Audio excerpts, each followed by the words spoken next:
Alors, bonjour tout le monde.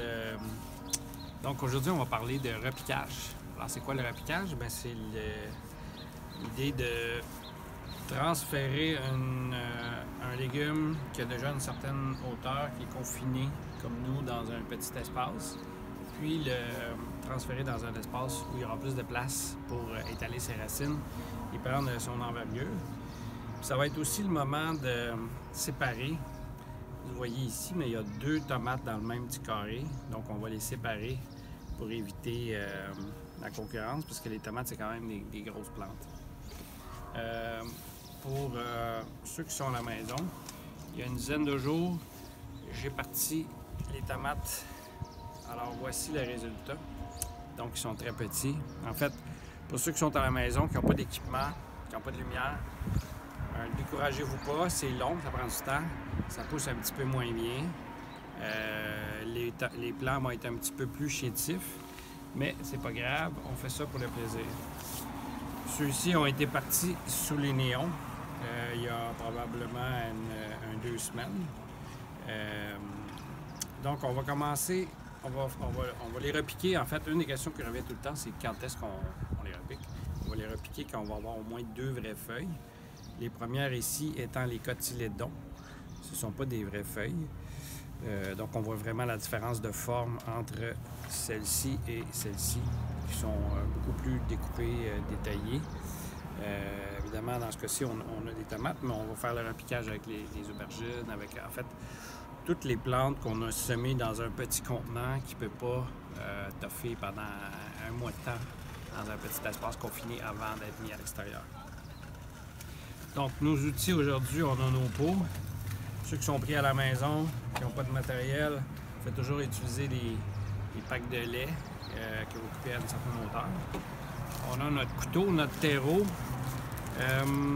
Le terreau de repiquage, personnellement, je rajoute 50% de compost ou le tiers, là, selon.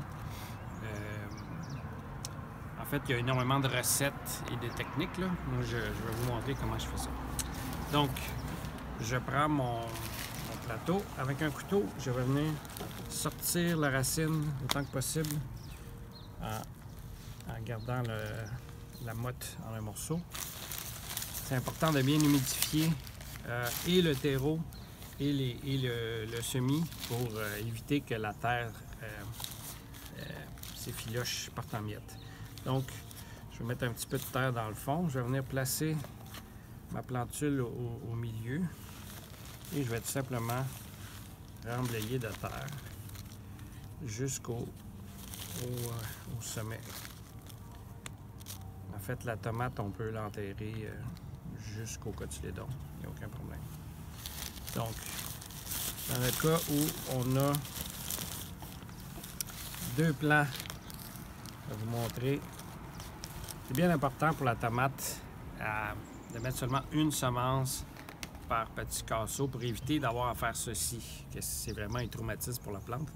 Donc, si vous avez à les séparer, vous tenez le plant par la motte, par les racines, et délicatement, vous allez séparer les plants par la racine et non par la tige, parce que là, vous allez vraiment blesser la plante. Donc, on va délicatement venir déposer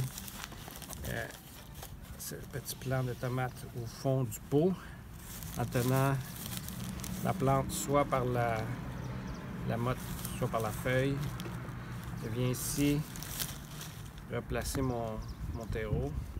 Je vais appuyer un petit peu délicatement et je vais la remplir jusqu'au sommet pour qu'il y ait le maximum de terreau, en sachant que quand je vais l'arroser, en fait, la terre va se compacter. Évidemment, j'ai fait un petit trou en dessous pour ça draine. Au niveau de l'arrosage, à cette étape-ci, on n'a plus besoin de vaporiser. On peut vraiment arroser avec un arrosoir, un pichet, ou si vous avez... Alors, je viens remplir. Vous allez voir, l'eau va faire en sorte que la terre va se enfoncer. On peut replacer notre petit plant s'il y a lieu. Voilà. Donc, on va pouvoir, à partir de cette étape-ci, on va pouvoir évidemment vaporiser les feuilles avec notre eau pour ramener un peu d'humidité, mais on va pouvoir aussi arroser nos semis par la base en remplissant, en mettant de l'eau dans le plateau sous nos pots. Comme ça, la plante va aller chercher et l'eau par capillarité va venir chercher l'eau. Ça va monter jusqu'à la plante. Donc voilà, c'était repiquage 101 en période de confinement. Je vous souhaite une bonne saison de jardinage sur votre balcon. À la prochaine.